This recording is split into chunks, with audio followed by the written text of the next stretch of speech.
You were always the wrong guy. Till you weren't. Welcome to Watch Mojo, and today we're counting down our picks for the best Easter eggs in Marvel's Deadpool and Wolverine. However, since we've already made a list of the best cameos, we won't be including any of those here. Waited a long time for this team up. Number 10, Witch Punisher. See you in hell. I see you anywhere near hell, I'll kick your ass up. Although he didn't appear in Deadpool and Wolverine, there were several nods to the Punisher. When mentioned by the Void's resistance group, Deadpool asks which one they mean, as there have been so many of them. Indeed, 4 actors have played the character in live action: Dolph Lundgren, Thomas Jane, Ray Stevenson, and John Bernthal. That kid right there, the one who said you got that gun on you, see, I'd do anything for her. Anything. So why don't you take that weapon? You point it at me. However, when the group attacks Cassandra Nova's base, Blade uses the fallen anti-hero's rocket launcher. This could point to an infamous scene in Punisher Warzone in which Ray Stevenson uses the same weapon to shoot a bad guy out of the air. Interestingly, one of Cassandra's henchmen is the Russian, a goon wearing a red and white t-shirt who also appeared in the 2004 film starring Thomas Jane.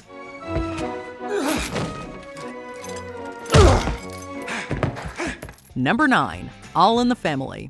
You know what, Blair? I am gonna go to that show, and I'm gonna sit front row, and I'm gonna enjoy every minute of it. There are several Easter eggs about Ryan Reynolds' family spread across the movie.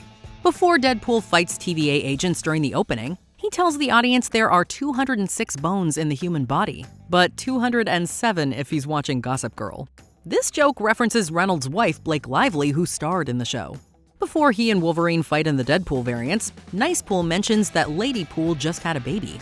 Lively and Reynolds welcomed their 4th child in February of 2023, just months before filming began in May. Their children also play noteworthy roles. 9-year-old James played a screaming mutant, 7-year-old Inez voiced Kidpool, while 1-year-old Olin played Babypool and got his own popcorn bucket. Meanwhile, 4-year-old Betty is credited as Hugh Jackman Wrangler in the credits. We got attacked by Betty backstage. Yeah. Who thinks she has claws, so she goes at him, and I have to actually give her a little tiny timeout. Like, Betty, She thinks I have healing powers, I think. Number 8, a hidden body double. Now check this out. Prisoner must be confined at all times. If he builds any momentum, no object can stop him. Fascinating. We know we said we were not doing cameos, but this small one likely went over the heads of many viewers. When news broke that Vinnie Jones turned down the offer to reprise his role as Juggernaut, that told viewers that the character would probably still appear somewhere. Don't you know who I am? I'm the Juggernaut! The villain is one of Cassandra Nova's henchmen and is played by bodybuilder Aaron Reed. Fans may not have realized it, but Reed has worked with Ryan Reynolds and director Sean Levy before. He was the body for Dude, a muscular version of Reynolds' character in the 2021 action comedy Free Guy. Reed is still modeled after the Last Stand version of Juggernaut, as opposed to the one in Deadpool 2, which, funnily enough, was played by Reynolds. You know, it has always been a dream of mine to see my face reflected in your helmet as you charge at me with murderous intent. I don't mean right now. Number 7, the Schwarma Revolution. All right, hey. All right, good job, guys. Let's just not come in tomorrow.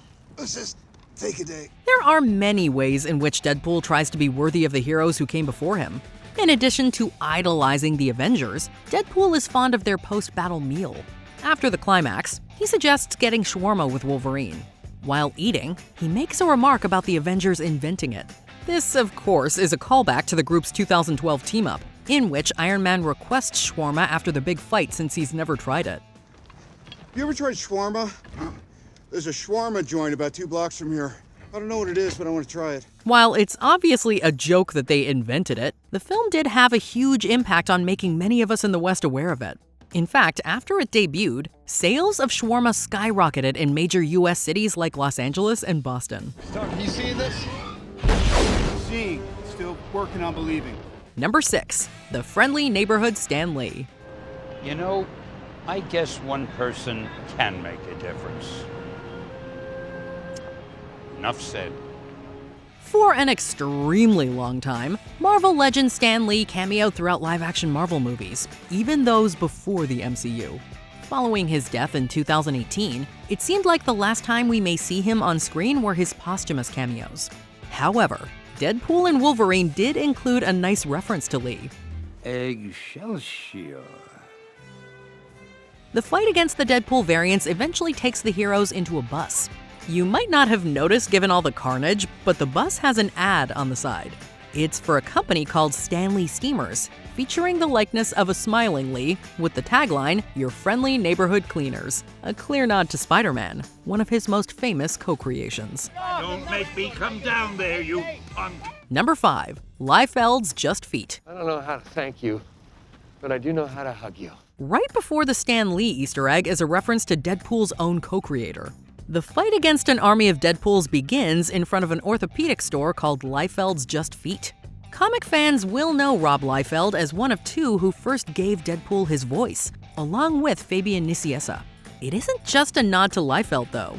It has long been a running joke that the creator isn't great at drawing feet. If I can be buried with 2 books, it's Deadpool Batter Blood 3 and Deadpool Batter Blood 4. This also isn't the first time the Deadpool movies have poked fun at this.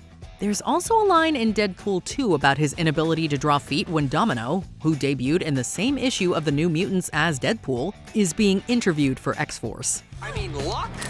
What coked out, glass pipe sucking freak show comic book artist came up with that little chestnut? Probably a guy who can't draw feet. Number 4. A ton of insider jokes.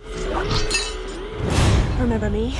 The intro of the Resistance group comes with several jokes meant for those who follow behind-the-scenes movie news.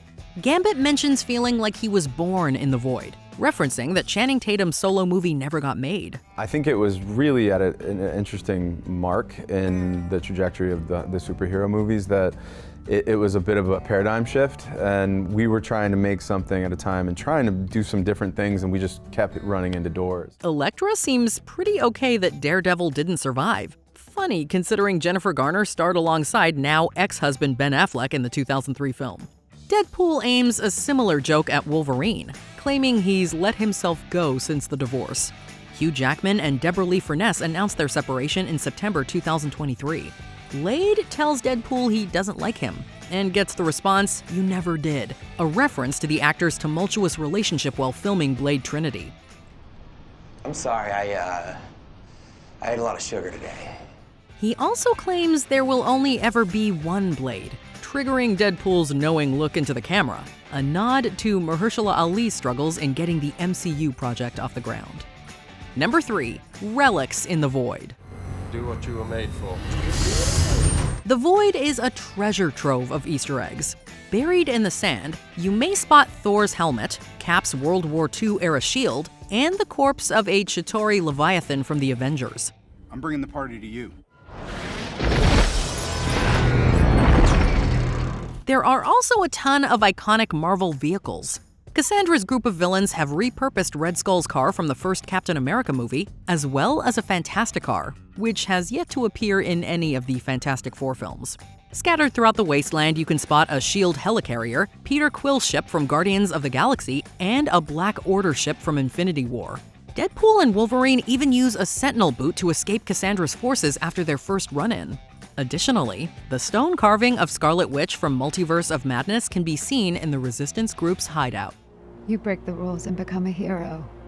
I do it and I become the enemy. That doesn't seem fair. Number 2. MCU History. The movie opens with Deadpool visiting the MCU and interviewing with Happy Hogan for a chance to join the Avengers. Around the room are multiple Easter eggs. Some are obvious, like the keepsake arc reactor from Iron Man and the prototype Captain America shield from Iron Man 2. What's this doing here? That's it. Bring this to me. You know what this is? It's exactly what I need to make this work. There's also a Forbes magazine featuring Pepper Potts, the suitcase suit from Iron Man 2, and Coulson's Captain America trading cards from the Avengers. Guess he never did get you to sign them. Notably, one shot shows the framed picture of Tony Stark with Peter Parker, with Peter covered up, presumably due to licensing issues with Sony. However, he's covered by an Iron Man mask, the same mask worn by a young boy in Iron Man 2, tying in with the now canon theory that this boy was Peter. Nice work, kid. Before we continue, be sure to subscribe to our channel and ring the bell to get notified about our latest videos. You have the option to be notified for occasional videos or all of them. If you're on your phone, make sure you go into your settings and switch on notifications. Number 1. The Wolverine Variants. Hi, Peanut. I'm gonna need you to come with me right now. When Deadpool goes looking for Wolverine replacements, he visits several different universes.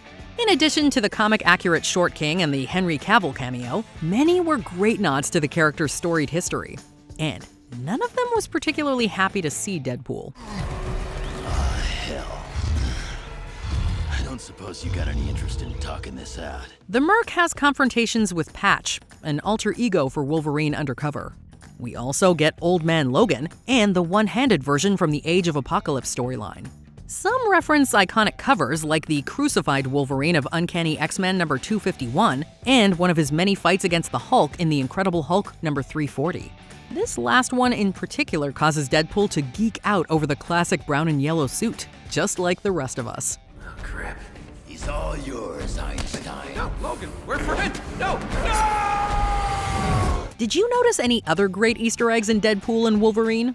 Let us know about them in the comments. Look, he's teamed up with the Juggernaut. The Juggernaut. Did you enjoy this video? Check out these other clips from WatchMojo, and be sure to subscribe and ring the bell to be notified about our latest videos.